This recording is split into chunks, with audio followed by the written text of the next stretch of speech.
Hey everyone, welcome to my channel. I hope you're all having a fantastic day.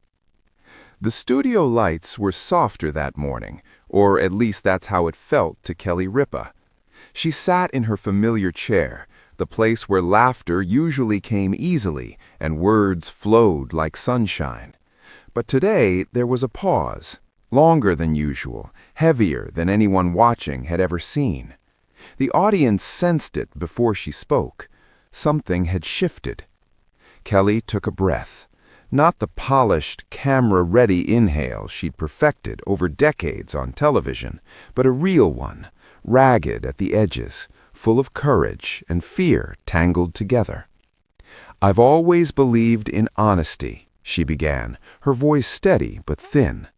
"Not the kind that shocks for attention, but the kind that heals. And today, I need to tell the truth." Across the studio, Mark Consuelos wasn't there.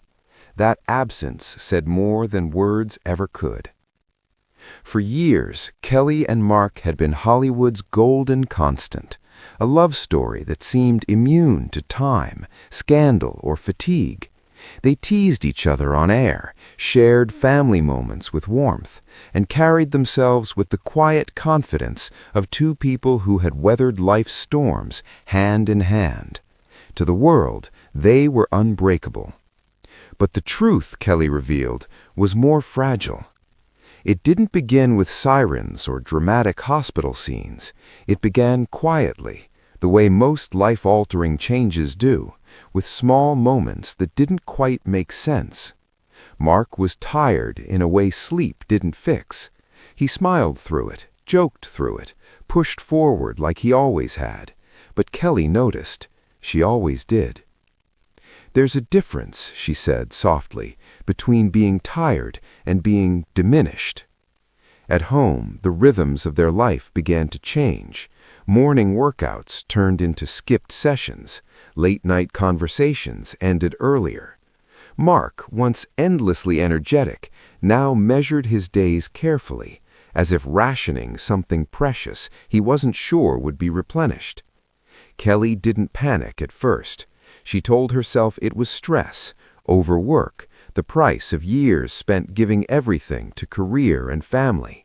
But the worry crept in anyway, slow, persistent, impossible to ignore.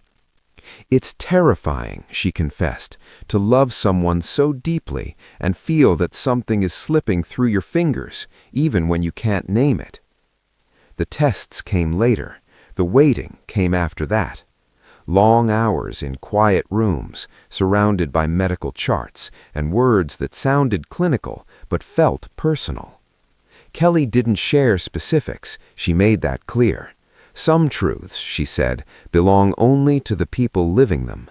But what she did share was the emotional weight of uncertainty. "Waiting," she said, her eyes glistening, "is its own kind of pain." Mark, ever private, asked her not to worry publicly. He didn't want concern to become spectacle. He didn't want their story reduced to headlines or speculation. Kelly honored that, until she realized that silence was beginning to cost her something too. "I'm strong," she told the audience, "but strength doesn't mean pretending everything is fine." At night, when the house was quiet and their children grown and away, Kelly would lie awake listening to Mark breathe. She counted those breaths without meaning to. In the dark, her thoughts ran wild. Memories of their early years, the risks they'd taken, the life they'd built from almost nothing but love and belief. "I kept thinking, we've already survived so much, we can survive this too." But fear doesn't listen to logic. There were moments, small human moments, when the weight became too much. A joke that didn't land, a wince Mark tried to hide, a morning when getting out of bed took longer than it used to. Kelly found herself grieving something she hadn't lost yet, the ease of before. "That kind of grief," she said, "is confusing. You feel guilty for it, ashamed, but it's real." The confession wasn't about despair, though. It was about love in its rawest form. Kelly spoke of how Mark remained Mark, funny, proud, stubbornly optimistic, how he still reached for her hand without thinking, still made her laugh on days when she felt like crying, how vulnerability had deepened them instead of breaking them apart. There's a myth, she said, that love is about grand gestures, but real love lives in the quiet sacrifices, in showing up when you're scared. She described sitting beside him during appointments, squeezing his hand when words failed, learning to listen in new ways, not just to doctors, but to Mark himself, to what he said and what he didn't. I had to learn, she confessed, that I couldn't fix everything. All I could do was stay. That realization changed her.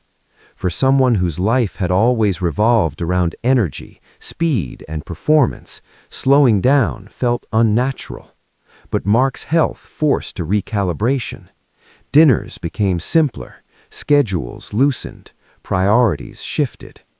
We stopped asking, "What's next?" Kelly said, and started asking, "What matters right now?"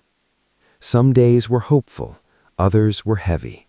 Progress wasn't a straight line. It twisted, doubled back, stalled. And through it all, the public continued to see smiles, jokes, red carpet photos. What they didn't see were the moments after the cameras turned off. Kelly admitted, was carrying two realities at once. The on-air reality, bright, cheerful, reassuring, and the private one, uncertain, emotional, deeply human. Eventually, the weight of that duality became too much. Kelly realized that by staying silent, she wasn't protecting Mark as much as she thought. She was isolating herself, and perhaps others who were walking similar paths. "So I'm speaking now," she said, voice trembling but clear, "not to invite speculation, but to invite compassion."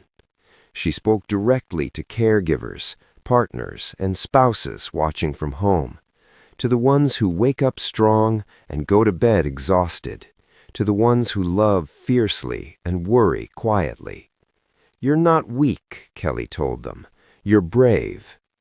As for Mark, she shared one final truth, one that felt both painful and hopeful. "He's still fighting," she said, "in his own way, on his own terms."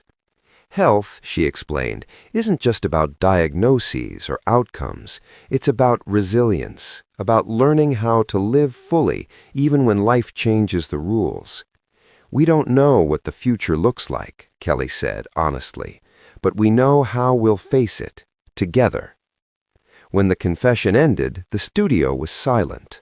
Not the awkward kind, but the reverent kind, the kind that follows something real.